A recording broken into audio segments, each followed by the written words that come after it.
नमस्कार, मैं हूं आपके साथ सोनिया। बुलेटिन की शुरुआत करेंगे। हरियाणा में मुख्यमंत्री नायब सिंह सैनी ने सड़क सुरक्षा समाधान पर 2 दिवसीय राष्ट्रीय संगोष्ठी का शुभारंभ किया।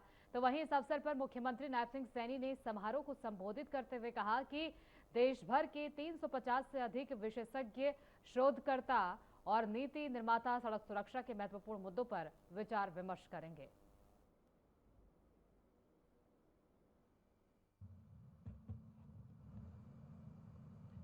सबसे पहले आप सबको पूरे देश भर से आप इस चंडीगढ़ पंचकुला की माता मनसा देवी की इस पवित्र भूमि पर आप लोग आए हैं। आज रामनवमी भी है, माँ के नवरात्रे चल रहे हैं, रामनवमी का पर्व है और ये भगवान श्री कृष्ण की भूमि है हरियाणा, जहां भगवान श्री कृष्ण ने गीता का कर्म का संदेश दिया है, सर्व मानव जाति के लिए दिया है। और आज भगवान श्री राम, जिनके जीवन से धर्म और मर्यादा का मार्ग हमें मिलता है, आज भगवान श्री राम रामनवमी का पर्व भी है। मैं आप सबको रामनवमी पर्व और नवरात्रों की बहुत बहुत बधाई और शुभकामनाएं भी देता हूं। मित्रों, सड़क सुरक्षा का एक महत्वपूर्ण पहलू यह है कि यातायात नियमों के प्रति जन जागरूकता।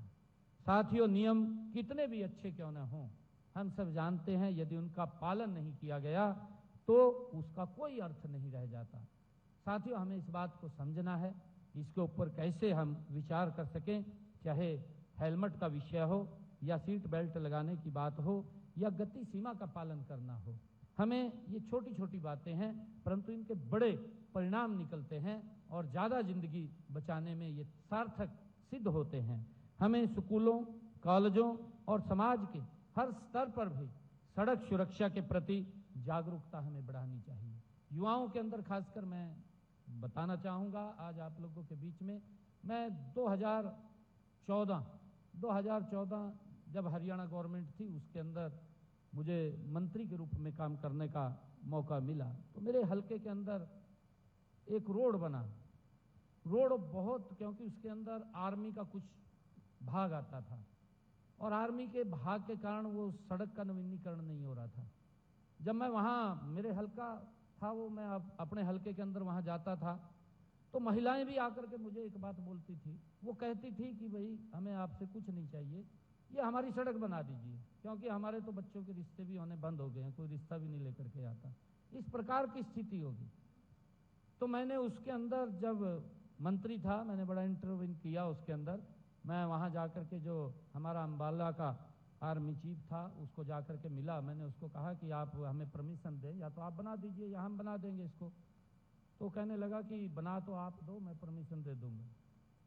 हमारे अधिकारी भी शायद यहाँ बैठे हैं, गोयल साहब बीच में आपके, उस वक्त तो एक्शन थे वहाँ पर, और उन्होंने परमिशन दे दी। परमिशन दे करके उन्होंने उसको विड्रॉ कर लिया, परंतु हमने उसी परमिशन के ऊपर वो सड़क बना दी। वो सड़क इतनी अच्छी बनी, मेहनत से उसके ऊपर अधिकारी लगे, बहुत अच्छी सड़क बनी, परंतु उसके ऊपर वो सड़क अच्छी बनने का नुकसान ये हुआ कि नौजवान बच्चे, हर रोज कोई ना कोई एक्सीडेंट हो रहा उस रोड के ऊपर। वो दूसरी तरफ दिक्कत आ गई। तो गांव के लोग, वहां के क्षेत्र के लोग फिर इकट्ठे होकर के आए।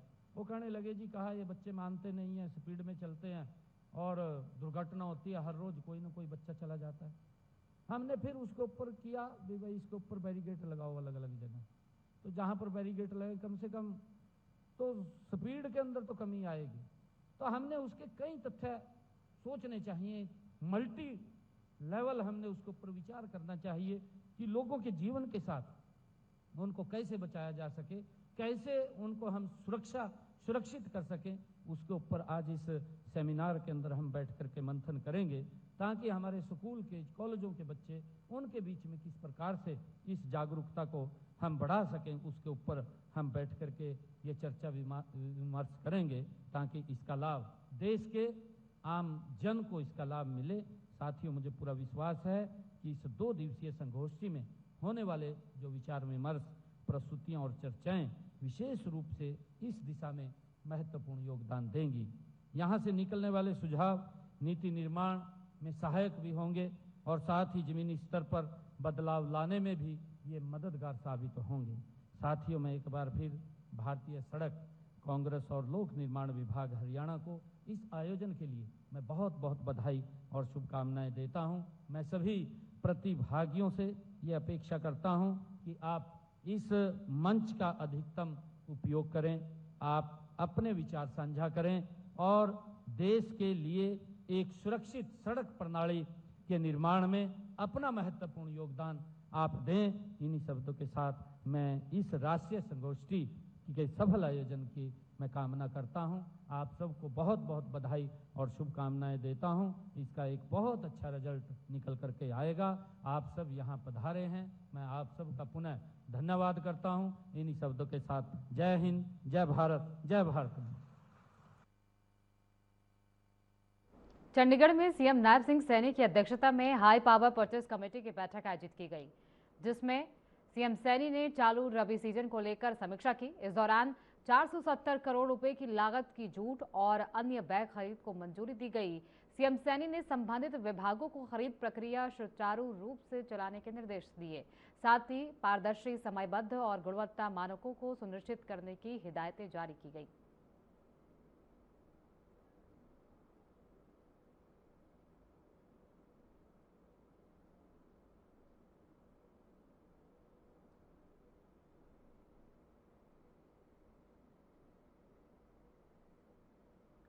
फरीदाबाद के 2 नंबर बी ब्लॉक इलाके में एक युवक पर लगभग 1 दर्जन लोगों ने हमला कर दिया। आरोप है कि एसएम ट्रेडिंग कंपनी के स्टाफ और लेबर ने लोहे के खुरपे से युवक का सिर फाड़ते हुए मारपीट की।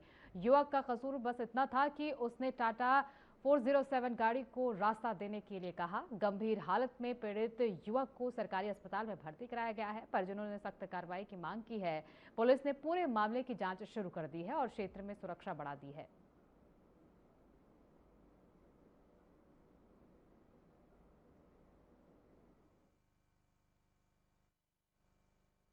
जी भैया, मैं तो घर से फोन आया मेरे पास कि ऐसे लड़ाई हो गई है, भाई तू जल्दी आ। मैं आया, मैं बात करा भैया क्या हो गया। आते ही उन्होंने मेरे को भी अपना रॉड ली, 3-4 पैर पे मार दी मेरे। उसके बाद इसके मुंह पे मारी। ये देख रहे हो, ये खुरपा मारा है, ये तो इसकी शर्ट में अटक गया। नहीं तो इसके हाँ सीधा खुरपा इतना लंबा लोहे का। आपको कोई चोट लगी है भैया? पैर पे लगी है बस यहाँ पे, और उन्होंने धक्का दिया, ये लग गई। तो उन भैया की कंडीशन अब कैसी है जिनको चोट लगी है? भैया तो बेहोशी की हालत में फिलहाल। बेहोशी की हालत में है। देखो, मेरे को भाई का फोन आया कि हाँ गली में जो है झगड़ा हो रहा है। मैं सो रहा था उस टाइम जी। अच्छा। मैं फटाफट उठ के भागा कि चिराग का झगड़ा हुआ है। झगड़ा हमारे को लगा नॉर्मल हाथापाई होगी, जाके देखा तो जी चिराग के सर बीच में से फाड़ रखा था, बीच में इतना बड़ा गड्ढा गहरा। ठीक है, वो खुरपा होता है ना लोहे का, जो चोच वाला होता है सरिये का, जो जिन भाई को चोट आई है। चिराग ढींगड़ा यही माता मंदिर में सेवा करता है, वैष्णो मंदिर में। अभी भी वो उसके कपड़े देख लो, कुर्ता पजामा पहन के मंदिर के लिए निकला था घर से। तो गाड़ी अब जैसे घर से निकला, आगे टाटा 407 खड़ा था, तो ना इधर जगह थी ना इधर। भाई ने बोला थोड़ा आगे पीछे कर लो। अब इस बात पे क्या तू मैं हुई, इनकी जो भी हुई, उन्होंने प्रहार ऐसे किया कि मतलब जानलेवा प्रहार। अब सर की चोट है, कहीं भी लग सकती है, ज्यादा लग सकती है, कुछ भी हो सकता है। लेके झगड़ा शुरू हुआ था? बात को यही बात थी, कोई बात नहीं थी। गाड़ी थी, उसको जाना था, उसने बोला जी गाड़ी आगे पीछे कर लो। गाड़ी आगे पीछे करने के चक्कर में अंदर से तू मैं हुई। 6 लड़के माल उतार रहे थे, 6 के 6 आए, इसको मारने लग गए। चोट लगी है, ये तो दुखद है, लेकिन मसला ये है कि हम अपने बच्चे पिटवाने के लिए बैठे हुए हैं यहाँ पे। क्या ये प्रशासन चाहता है कि हमारे भी बच्चे अब लठ लेके रोड लेके रोड पे आए?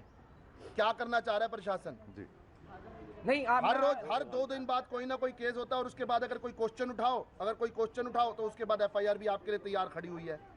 इसमें प्रशासन की इज्जत दाव पे है। भैया मारने वाले थे कौन? वो मारने- आउटसाइडर थे क्या? मारने वाले एसएम ट्रेडिंग कंपनी वाले हैं। अच्छा। एसएम ट्रेडिंग कंपनी वाले हैं भाई साहब। लेबर टाइप के थे? हाँ, स्टाफ भैया, लेबर मालिक सब थे। सारे मिक्स स्टाफ लेबर भैया मालिक एक सब बात थे। बताओ, तू मैं किसके बीच में नहीं होती? जी। सबके बीच में होगी। मैं अगर 2 मिनट कहीं जा रहा हूँ, यहाँ पे सामने से गाड़ी आ गई, मेरी तू मैं हो गई, मैं ये थोड़ी उसको गोली मार दूंगा या उसका सर खोल दूंगा। लेकिन बात उन्होंने इतनी लंबी बात बढ़ा दी कि उनके बात बढ़ा दी, बहुत बढ़ा गई। आप देखो ना, इतना बड़ा गड्ढा उसके सर में हो गया है, तो आप क्या उसकी जान से बात नहीं बनी? 10-12 लोगों ने। है?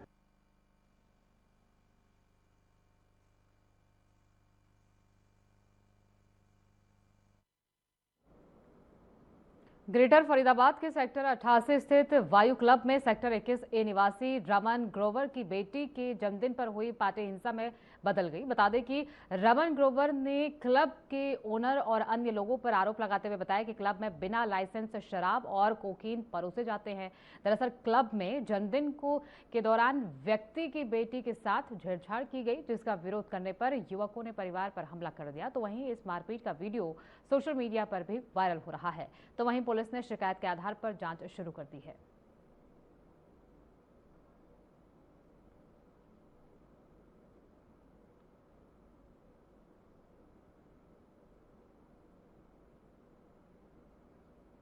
फरीदाबाद के सेक्टर 12 में खाद्य और आपूर्ति मंत्री राजेश नागर ने अधिकारियों के साथ गैस और ईंधन आपूर्ति को लेकर अहम बैठक की, जहां इस दौरान बैठक में जिला प्रशासन, हिंदुस्तान पेट्रोलियम और भारत पेट्रोलियम के प्रतिनिधि और गैस एजेंसियों के संचालक मौजूद रहे।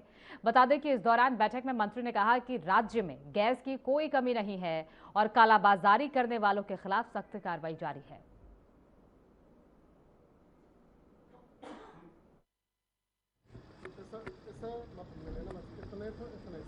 हमारे जो एफएससी डिपार्टमेंट के और भी कर्मचारी सबने मिलकर और हमारे पेट्रोल पंप यूनियन के प्रेसिडेंट, हमारे गैस एजेंसीज के जो होल्डर्स हैं उनकी गैस एजेंसी, उनके साथ एक बैठक की और उसमें हमने उनसे फीडबैक लिया कि भी किसी तरह की कोई दिक्कत है तो बताएं, अपनी समस्याएं कुछ है तो बताएं और अपना कोई सजेशन है वो भी बताएं। तो उसमें हमने जो रिव्यू किया उसमें किसी तरह की घरेलू एलपीजी सिलेंडर में कोई दिक्कत नहीं है। जो पहले सप्लाई आती थी उससे ज़्यादा सप्लाई अभी आ रही है, पहले से ज़्यादा सप्लाई हर एक गैस एजेंसी दे रही है।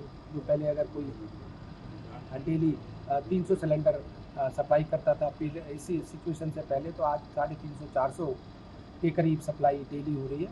और कुछ कॉमर्शियल सिलेंडर में भी हमने इसमें कुछ बदलाव किए हैं। जो गाइडलाइन हमारे पास सेंटर से आई है, एडवाइजरी आई है।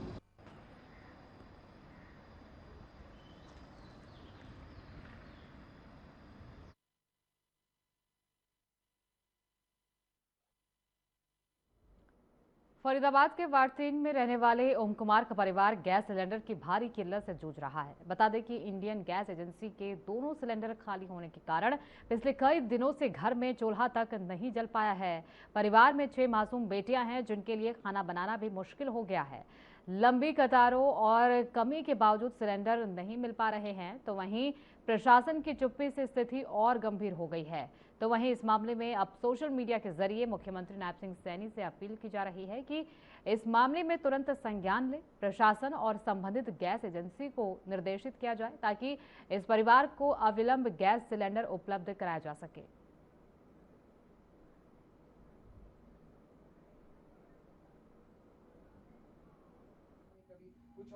मेरा 15 साल रहते हो गया।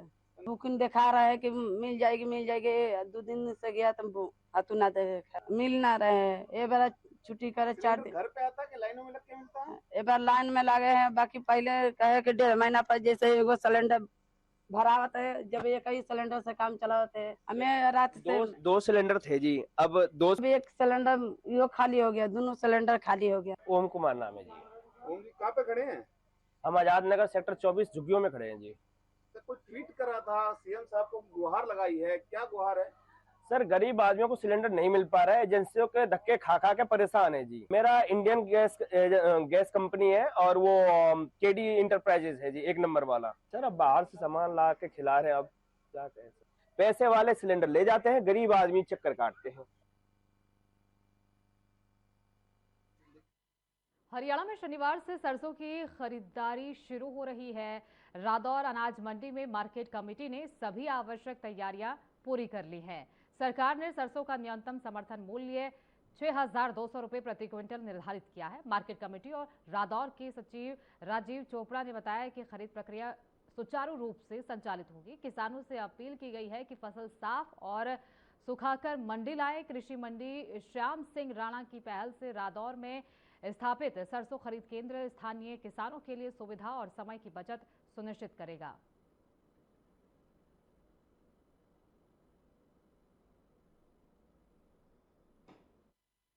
कल से सरसों की खरीद शुरू हो रही है हरियाणा की सभी मंडियों में, जो सरसों के लिए नॉमिनेटेड मंडी हैं। तो उसके लिए मार्केट कमेटी की तरफ से जल की, लाइट की, सफाई व्यवस्था की, कैंटीन की पूरी व्यवस्था है किसानों के लिए। आए वो अपना जो है फसल जो है सरकारी रेट पे, जो 6200 रेट है सरकार की तरफ से घोषित है एमएसपी का, उस पर बेचें। पहले तो यहाँ पे सेंटर बनता ही नहीं था सरसों की खरीद का। ये जो माननीय जो कृषि मंत्री हैं उनकी जो पहल से यहाँ पे सेंटर बनना शुरू हुआ। पिछली बार ही पहले बार सेंटर बना, नहीं तो पहले जो किसान अपनी फसल जो है लाडवा मंडी में लेके जाते थे, यमुनानगर मंडी में लेके जाते थे, काफ़ी दूर जाना पड़ता था। अब तो सेम रेट पे उनको सेम एसपी पे यहाँ जो पहल की है माननीय कृषि मंत्री ने, अपनी बेच सकते हैं।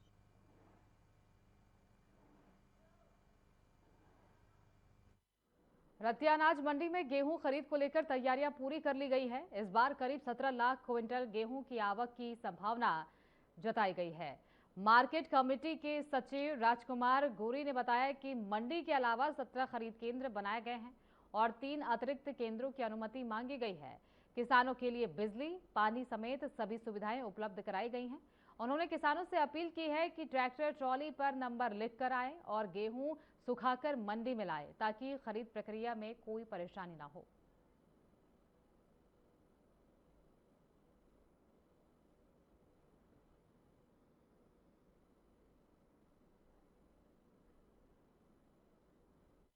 गेहूं की जो परचेज है 1 अप्रैल से स्टार्ट होती है और 1 अप्रैल से हमारे द्वारा जो तैयारियां की जानी थी वो हमने कर ली है। हमने लगभग जो सामान हायर करना है, जो हमारे पास एसकेआर का स्टाफ आना है वो आना स्टार्ट हो चुका है। पानी बिजली की व्यवस्थाएं हमने उपलब्ध करवा दी है। किसानों के लिए ठहरने के लिए ज़्यादातर तो उनको रात्रि में रुकने की आवश्यकता नहीं होती है, लेकिन यदि फिर भी जरूरत पड़ती है तो रेस्ट हाउस हमारे लिए अवेलेबल रहते हैं, तो उनमें ठहराव हो सकता है। अभी तक हमारे द्वारा जो परचेज सेंटर चलते हैं 16 purchase centre market committee Ratia के अधीन आते हैं और 3 हमने एडिशनल परचेज सेंटरों का चयन किया है। तो पिछली बार जिस तरह की शेल्डरों में गेहूं घेरी गई थी, तो इस बार भी होगा ऐसा? नहीं, अभी तक हमें कोई अप्रूवल नहीं मिली है। बिना अप्रूवल के बिना हम कहीं पर भी बाहरी क्षेत्र में गेहूं नहीं डालने देंगे। फरीदाबाद में मौसम ने एक बार फिर करवट बदल ली है। बता दें कि रुक रुक कर हो रही बारिश जहां आम लोगों को गर्मी से राहत दे रही है, तो वहीं दूसरी ओर किसानों के लिए परेशानी का कारण बन गई है। दरअसल खेतों में तैयार खड़ी पक्की फसल पर बारिश का खतरा मंडरा रहा है, जिससे नुकसान की आशंका बढ़ गई है। तो वहीं मौसम विभाग ने लगातार बारिश को चिंताजनक बताया है, जिस पर किसानों का कहना है कि इस समय बारिश से उनकी मेहनत पर पानी फिर सकता है।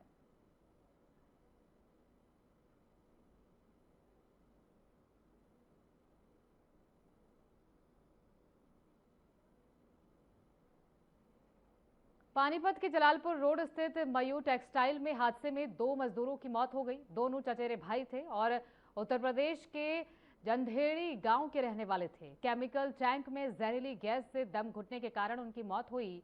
पुलिस ने शव कब्जे में लेकर पोस्टमार्टम के लिए भेजकर जांच शुरू की है।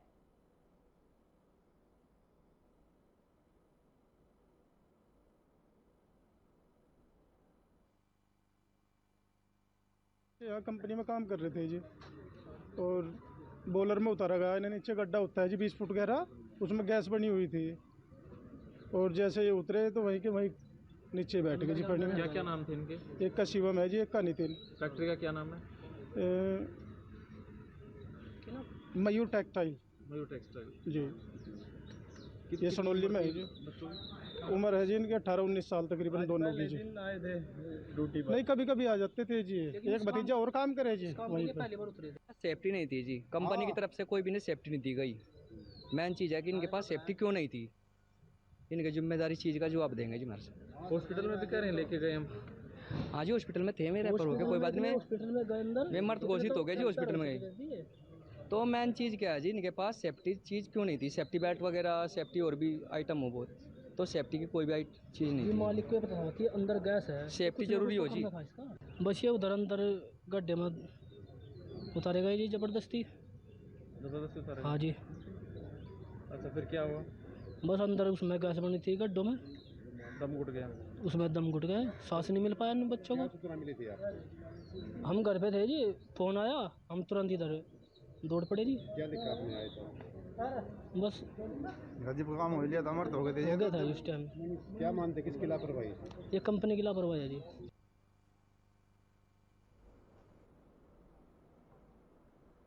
फरीदाबाद में सरकारी स्कूलों में रील और छोटी वीडियो बनाने पर रोक लगा दी गई है। जिला शिक्षा अधिकारी ने इस मामले में लिखित आदेश जारी कर दिया है। अध्यापक समेत स्कूल के अंदर कोई रील नहीं बनाएगा। स्कूल टाइम में रील बनाने से स्कूल की गरिमा पर असर पड़ता है, साथ ही बच्चों की पढ़ाई भी बाधित होती है। रील या वीडियो बनाने के लिए परमिशन लेनी होगी। आदेशों की अवहेलना करने पर सख्त कार्रवाई होगी।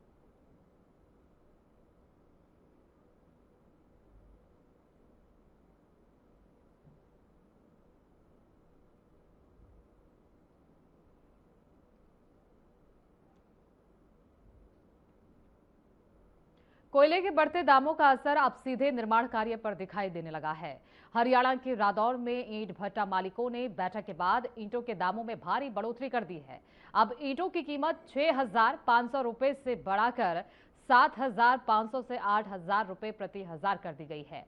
वहीं भट्टा मालिकों का कहना है कि कोयले और मिट्टी की लागत लगातार बढ़ रही है, जिससे ईंट बनाना घाटे का सौदा बनता जा रहा है। ऐसे में दाम बढ़ाना उनकी मजबूरी है। उन्होंने ये भी साफ किया कि यदि कोयले के दाम और बढ़ते हैं तो आने वाले समय में कीमतों में और इजाफा हो सकता है।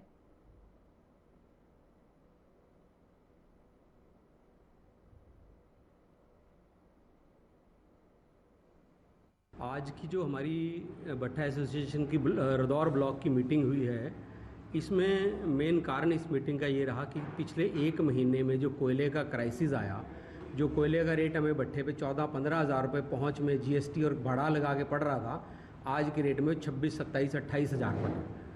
तो इसी वजह से ये रेट मीटिंग बुलाई गई है। इन सब स्थितियों को देखते हुए कोयले की जलाई की अगर हम बात करते हैं, भट्टे पे 1200 से 1400 रुपये की जलाई एक भट्टे पे 1000 ईंट के ऊपर फालतू पड़ रही है। इसीलिए मीटिंग बुलाई गई है ताकि रेट भी थोड़े से ठीक करे जाएं, ईंट का रेट ठीक मिले भट्टे वालों को, ताकि मार्केट इंडस्ट्री भी सर्वाइव करे, मजदूरों को भी उनके पैसे ठीक से दे पाएँ। मिट्टी की दिक्कत, हाईवे की वजह से रेट काफ़ी बढ़े हैं पिछले सालों में, लेकिन वो फिर भी चीज़ें मैनेज हो रही हैं। भट्टे वाले बहुत कम मार्जिन पर काम कर रहे हैं।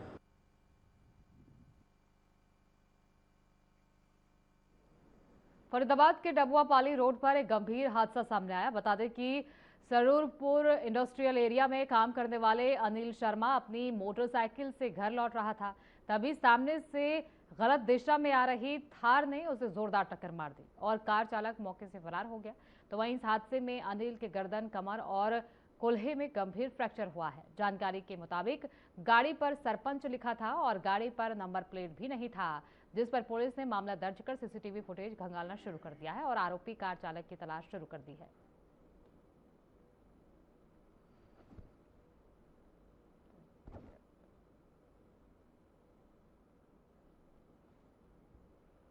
यमुनानगर के छछरौली क्षेत्र में गैर लकड़ी तस्करों का दुस्साहस सामने आया, जहां इस दौरान वन विभाग की टीम ने कोट जांच गांव के पास नाका लगवाया। तभी माफियाओं ने मिनी पिकअप लेकर कर्मचारियों को कुचलने की कोशिश की। बता दें कि इस दौरान सतर्क टीम ने वाहन को रोककर तलाशी ली और 45 खैर लकड़ियां बरामद की। जानकारी के मुताबिक वाहन छोड़कर आरोपी लेदी गांव की तरफ फरार हो गए। तो वहीं छछरौली वन विभाग रेंजर बलजीत सिंह की शिकायत पर टीम ने 4 आरोपियों के खिलाफ मामला दर्ज कर फरार आरोपी की तलाश शुरू कर दी है।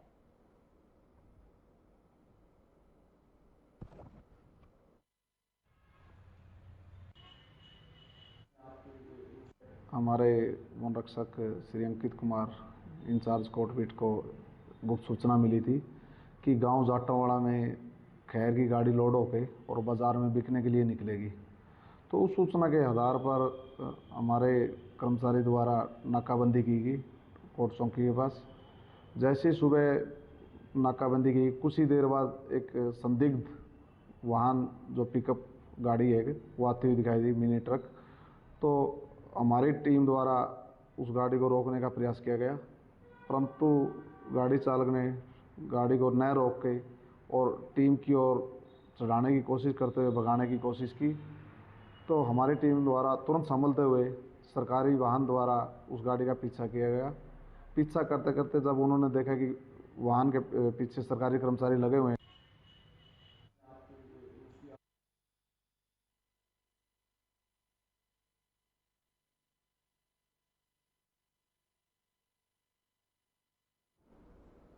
बुलेटिन में फिलहाल के लिए इतना ही। आगे की तमाम खबरों के लिए बने रहिए हमारे साथ।